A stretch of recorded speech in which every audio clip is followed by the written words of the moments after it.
Yes, 11th of January. We're already approaching halfway through January. Can you believe it? All right, so a lot to talk about with these games. There was a lot of offense for some teams, not so much for others. The board's a little top heavy today as far as goals. But then we do have this little number 9 down here. Okay, so Watertown and Danbury, they end up with a split on the weekend. It was a crazy game. It didn't start off that way. We had a 1-1 game at the end of one period. Egor Filipov and Eli Rivers trading goals. Rivers had a great weekend. So yeah, everything seems like it's relatively normal. Goaltenders are Brendan Colgan, and at this point, it was Ricardo Gonzalez getting his first start as a hat trick, and everybody's thinking, okay, it's going to be a dogfight.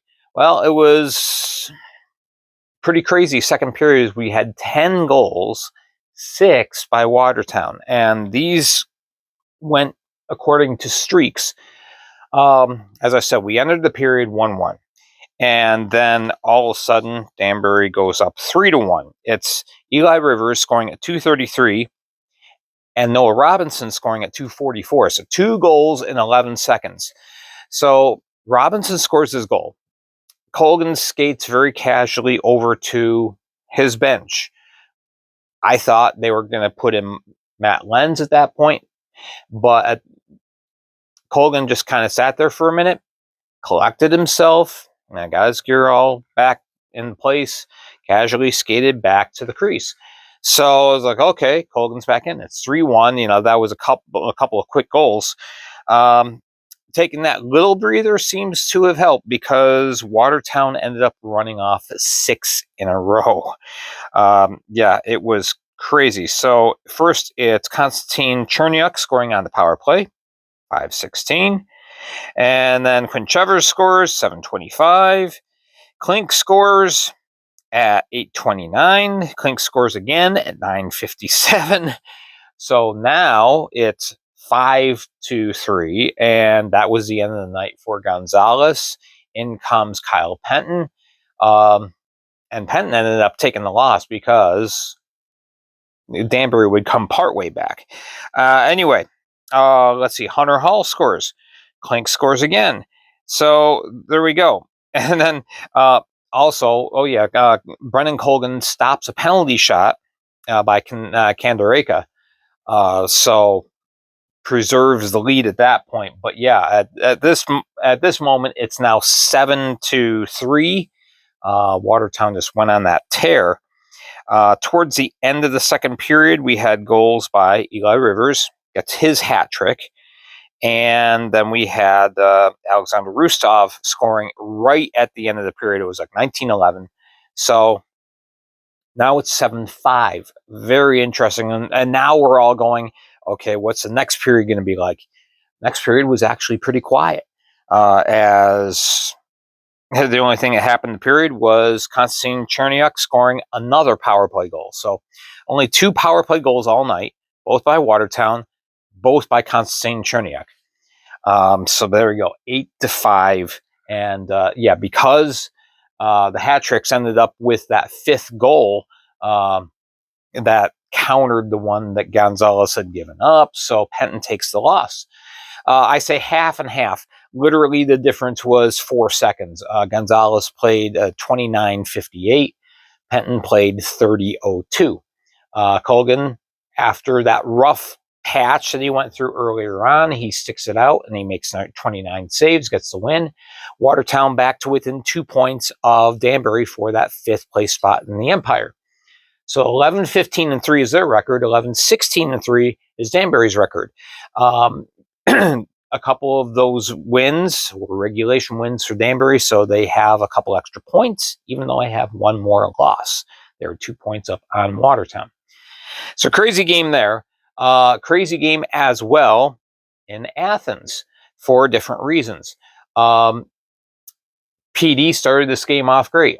Sean Kuhn got his first start as an Ice Cat. Didn't go that great, but there's other days.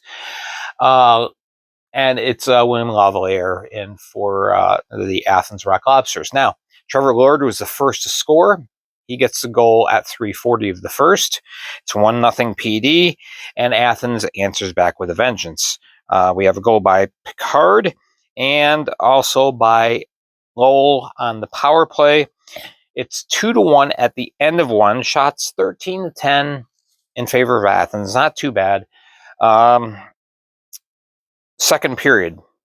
It's Dominic Dumas scoring back-to-back power play goals, even though it was kind of spaced out a little bit. 8:29 the time of the first one, 18:32 for the second. So now it's 4-1 at the end of two shots in that second period, 17-7 in favor of Athens. Yeah, PeeDee was getting themselves into penalty trouble. Athens ends up going 4 for 10 on the power play. 4 of their 6 goals scored with the man advantage. Third period, Alexander Legkov gets his first goal as a PeeDee Ice Cat, 109. And then it's Athens again with Lowell scoring another power play goal.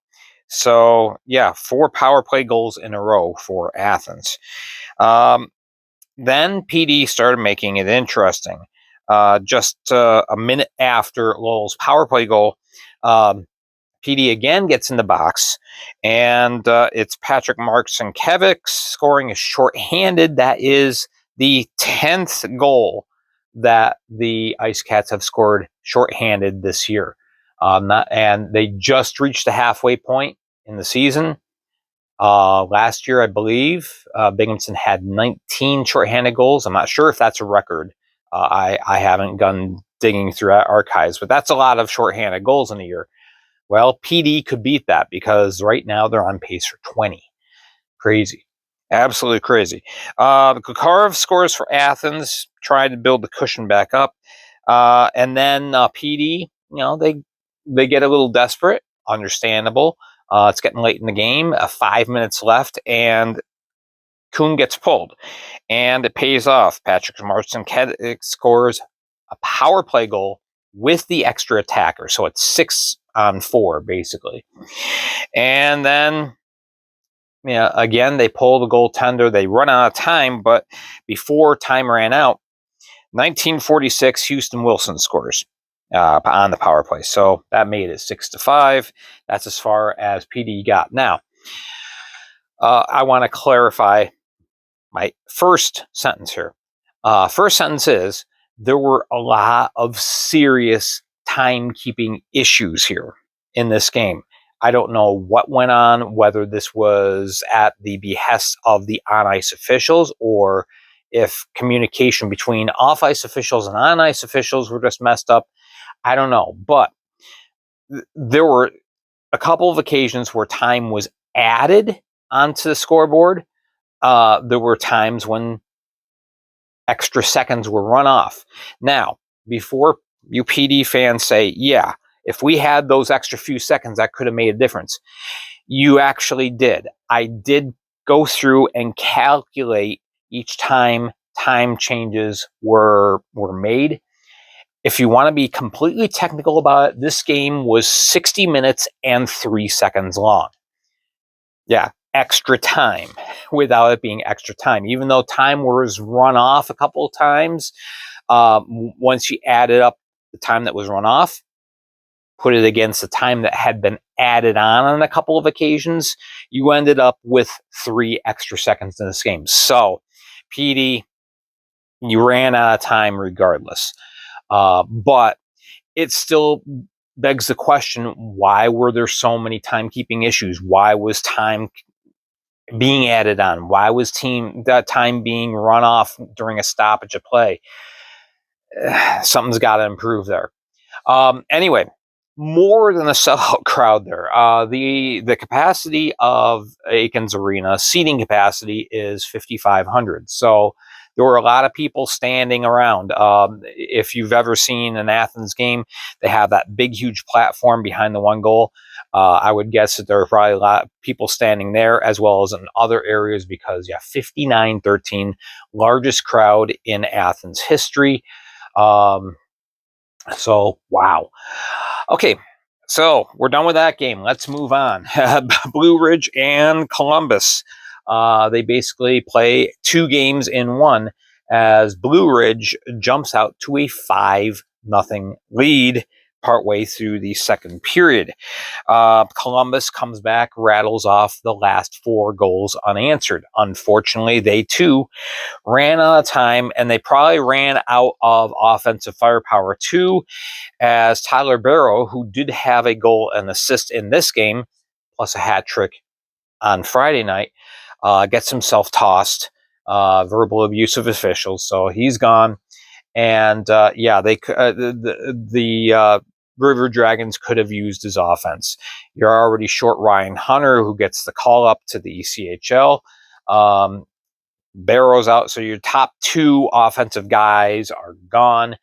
And so just running through with the Blue Ridge goals, it's Kazirov, it's Jasseau scoring twice in the first period. So Jasseau, he had 5 goals this weekend. Second period, Danny Martin scores, and then Gallagher scores. That's a 6:03 of the second period. Trevor Roy, he's pulled. The last 2 outings that Roy has had have not been good. Gave up 8 goals in his last start, and then he gave up 5 in 26:03. So that's something to watch for. So in comes Trevor Babin, and Babin played great, absolutely great, and gets Columbus an opportunity to get back in this.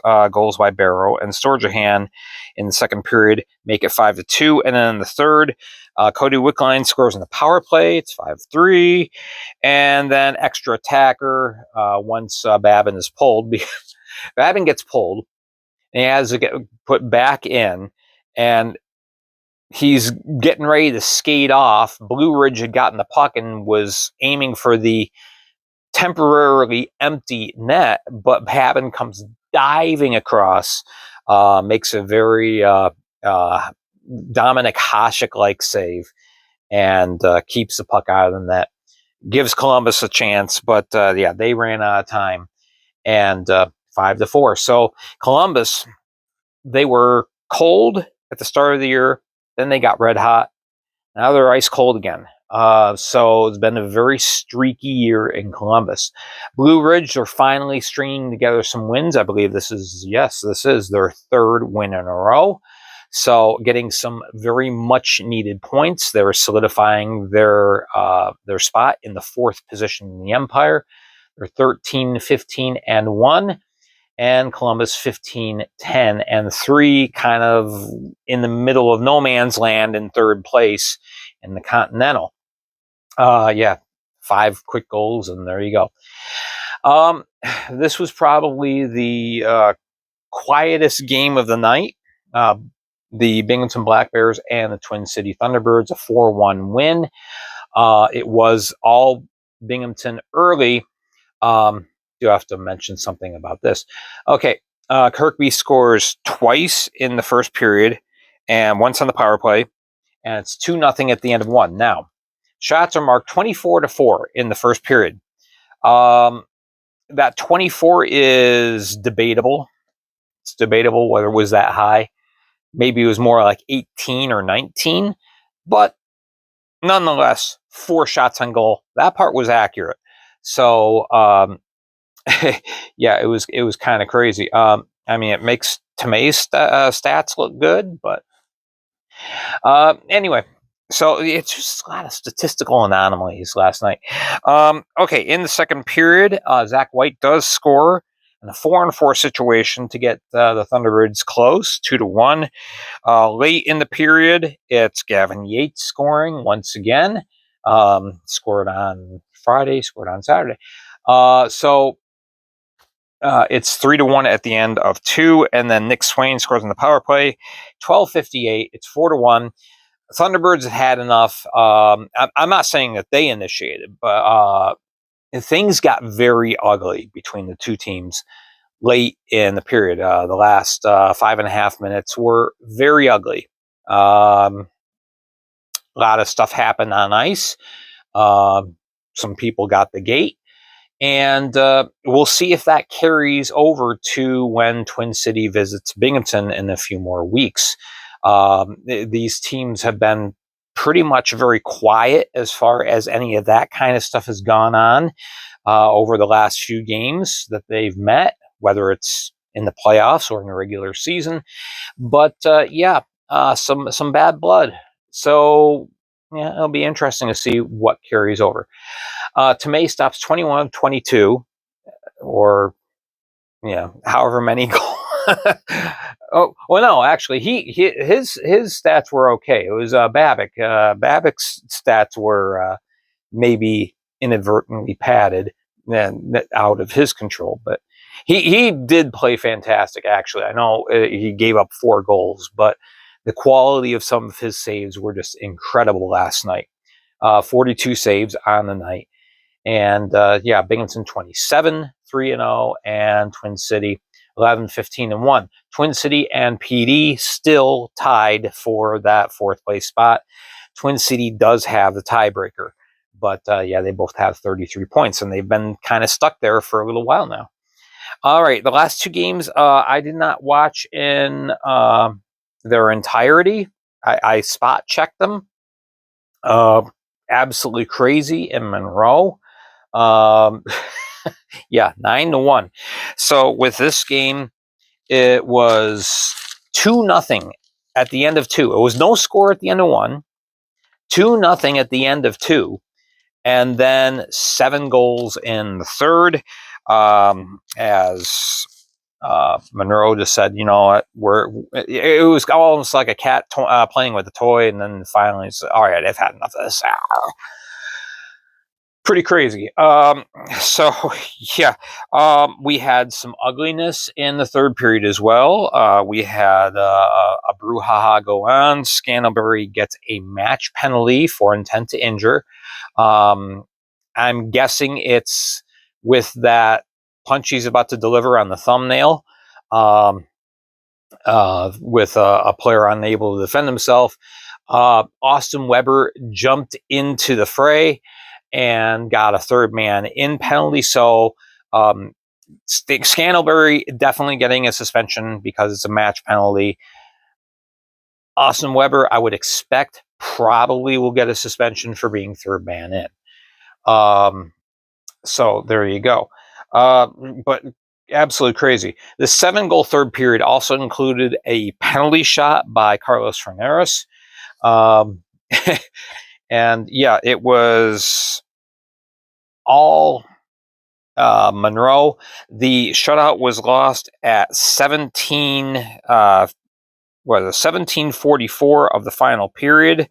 As Tuovainen, who of course was with Monroe earlier this year, gets on the board in a power play, and that took away the shutout from Tyler Mastinek. That's about the only black mark that you could put on this game as far as Monroe is concerned. They are 23-4-2, still rattling off wins, 14 in a row now. And the Zydeco, 5-16-6.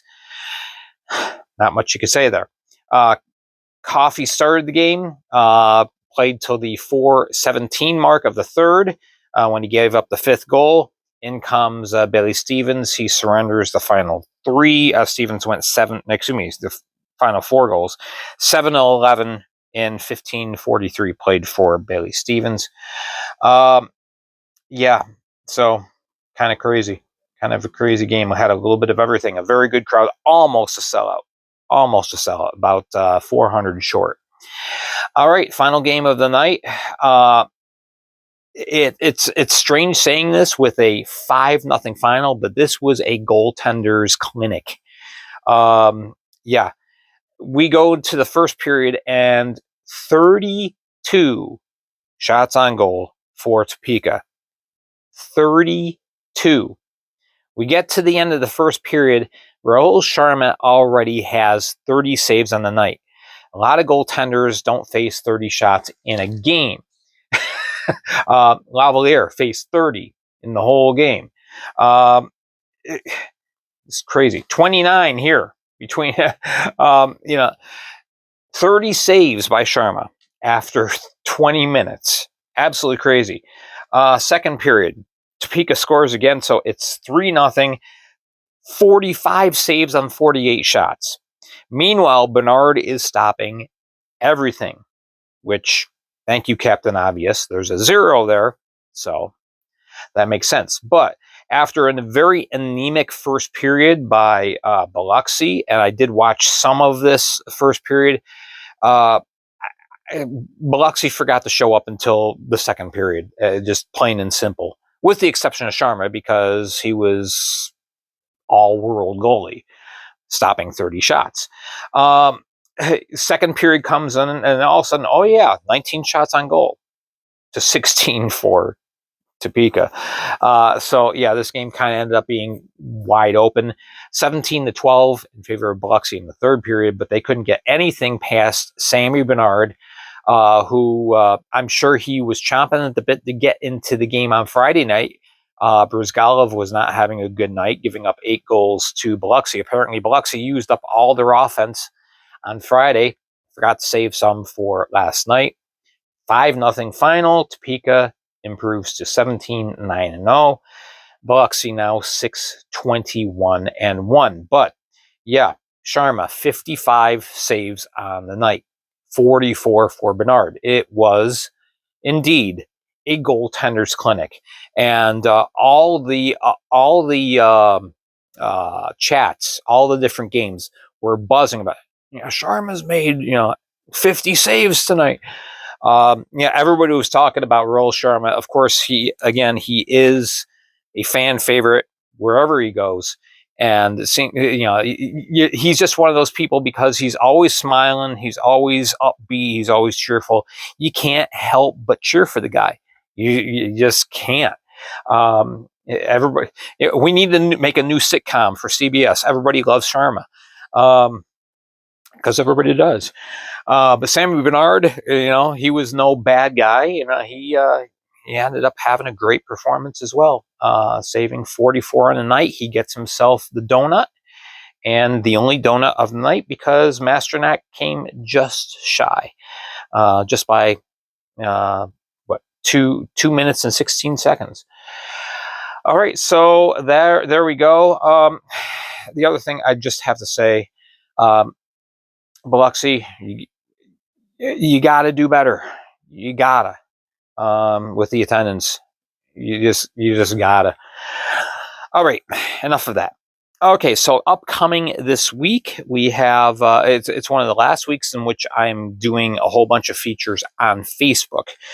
We got our game recap of tonight's game or this afternoon's game between Athens and Columbus. Print that on WordPress. It'll be up, probably 8:30 or so tonight.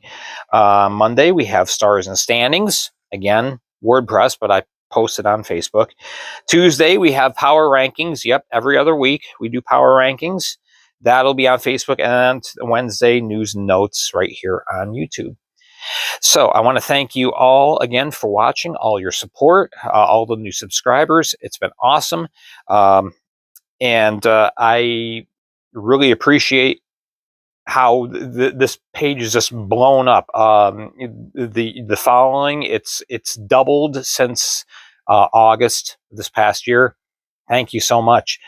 So anyway, make sure you hit like and subscribe if you have not already. Make sure to follow me on Facebook. That's where all the news gets printed as it comes across, and then we expound upon it here. Also, remember, yesterday I did a special video, specifically focusing on the new spectator safety policy that the league has adopted that has become a part of the FPHL rulebook. It is an official rule. It's rule 75.7, and there's a whole bunch of subsections under that. Watch that video. It's available to you. So I appreciate that. All right, I'm Gary Ryan for the Fed League Flash. Have a wonderful week ahead, and we will talk to you next time.